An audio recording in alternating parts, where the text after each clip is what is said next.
చిన్న చిలుక పెద్ద ధైర్యం.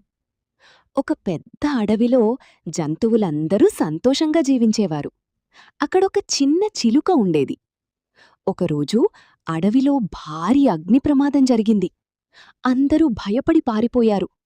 ఏనుగు, సింహం, జింక అందరూ ఇది పెద్ద అగ్ని, మనం ఏమీ చెయ్యలేం. కాని చిన్న చిలుక మాత్రం ఆగలేదు.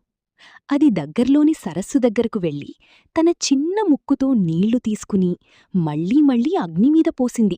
Drop fire. ఇతర జంతువులు నవ్వారు. నీవల్ల ఏమవుతుంది? చిలుక చెప్పింది, నేను నా వంతు చేస్తున్నాను. ఆ మాట విని మెల్లగా మిగతా జంతువులు కూడా చేరాయి. ఏనుగు నీళ్లు చిమ్మింది. ఎలిఫెంట్. జింకలు మట్టి తెచ్చాయి. డియర్.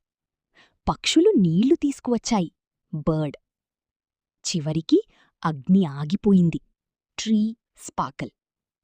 మోరల్: చిన్న ప్రయత్నం కూడా పెద్ద మార్పుకు ఆరంభం.